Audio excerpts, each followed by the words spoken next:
Hello everyone, my name is Sien Benoit and I am a PhD researcher at Ghent University at the Department of Geography and Department of Women's and Sports Sciences.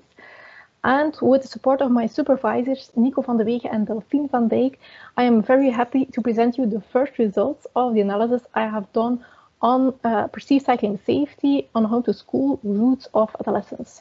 I hope you enjoy the presentation. 12-year-old cyclist dies in road accident. That's quite a heavy message, right? Unfortunately, it is not an uncommon news article.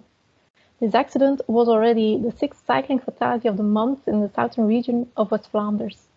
The accident happened at only 50 meters from the school gates.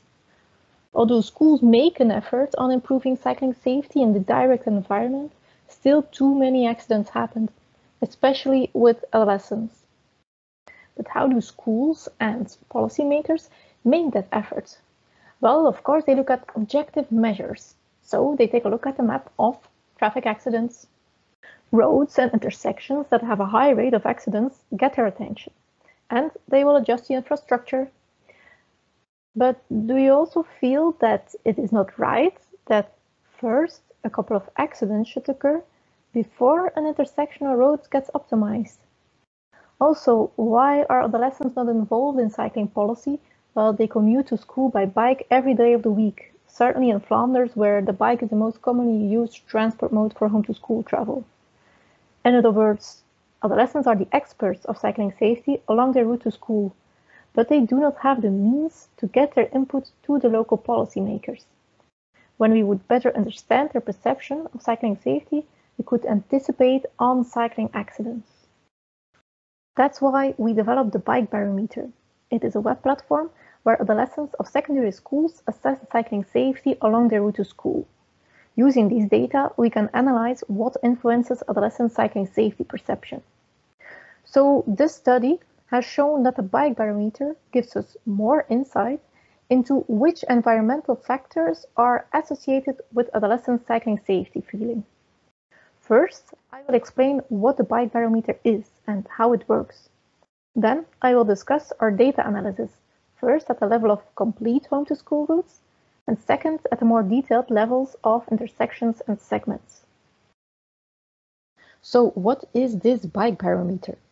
It is a web platform where adolescents of 12 to 18 years old can assess their home-to-school routes on cycling safety. And it is in the frame of a teaching module about mobility and GIS. First, the adolescents need to digitize their route from their home to school. For each part of their route, they can indicate which transport mode they use. So although the focus is on cycling, also non-cycling adolescents can participate. The next step is to assess the cycling safety along their route. So in this step, the focus is on cycling again, even if they take another transport mode. Adolescents need to give a score from 0 to 10 on how safe they find each part of the route. They can give scores to intersections and to roads.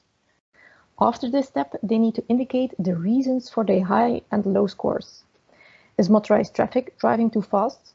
Do cars drive too close by, or are they at a good distance? Do cyclists have a good sight on traffic, or is this limited, and so on. They also provide scores from 0 to 10 on how safe they find these environmental factors. In the end, they answer some questions, for example, about what and who determines their route choice.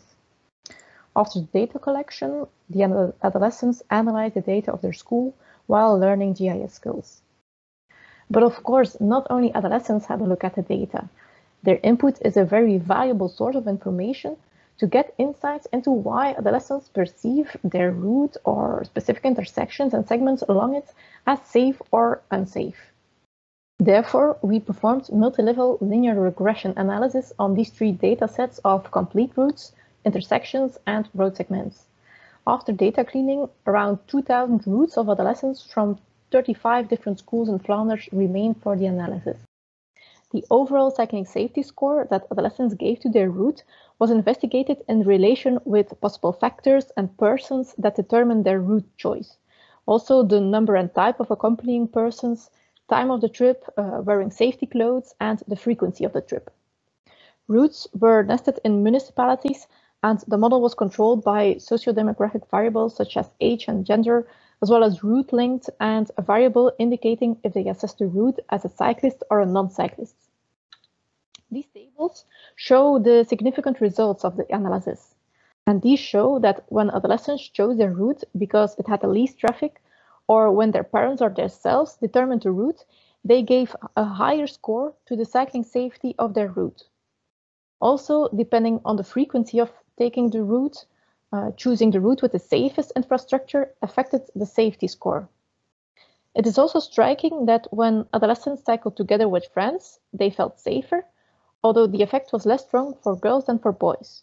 The number of persons accompanying had an effect on cycling safety perceptions, which was different for cyclists and non-cyclists, and different for boys and girls. The control variables revealed that older adolescents and cyclists gave higher scores to their routes and that longer routes were often perceived as less safe. Next, we zoomed to the level of intersections and performed multi-level linear regression analysis investigating how the perceived safety score at an intersection is related to several environmental factors. Adolescents gave scores from 0 to 10 on how safe they perceived, for example, traffic volume, traffic speed, the presence or absence of obstacles, and so on. They also provided reasons for their score, such as the lack of space or the rules not being obeyed. We found that safety perception of traffic volume, safety to cross the intersection, and of the type of cycling infrastructure were significantly associated with the safety perception of intersections, and that the effects were different for different ages and for cyclists and non-cyclists. In addition, having enough space to wait at the intersection and having a good sight at the traffic were often indicated as reasons for safe intersections. Similar analyses were performed for road segments. There were more than 11,000 assessed segments included in the analysis. Several environmental factors revealed significant association with perceived safety, with the strongest effects of the perception of traffic volume, the distance of cars from cyclists, and the type of cycling infrastructure. The effects were again different for different ages and for cyclists versus non-cyclists. Also, having a good sight on the traffic and good traffic signs made adolescents feel safer along a segment. Although one could expect a difference in safety perception depending on the time of the day, no significant relation was found for this, neither was it found for intersections or for routes. So to summarize, the bike barometer platform leads to insights into how adolescents perceive cycling safety along their home to school routes. First of all, thanks to this platform, they get a voice in cycling policy by sharing their expertise about their daily commute with scientists and policymakers. Consequently, we could infer some interesting correlates of their perceived safety. We found, both for complete routes as along intersections and segments, that a high traffic volume had a negative influence on perceived cycling safety, while safe cycling infrastructure with enough space and having a good sight at the traffic made the adolescents feel safe to cycle.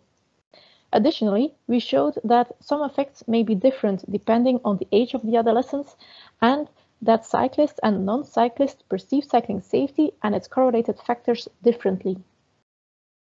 Our next steps will be to investigate how perceived cycling safety is related to objective factors, such as speed limits along segments or the type of cycling infrastructure. All these insights provides us, scientists, as well as policymakers, useful information to anticipate on cycling accidents. Thus, by giving adolescents the tools to share their expertise, it is possible to take action before the accidents occur and not the other way around. I hope you enjoyed the presentation. If you have questions or if you want more information about our study, don't hesitate to contact me on my email address you find over there. Bye!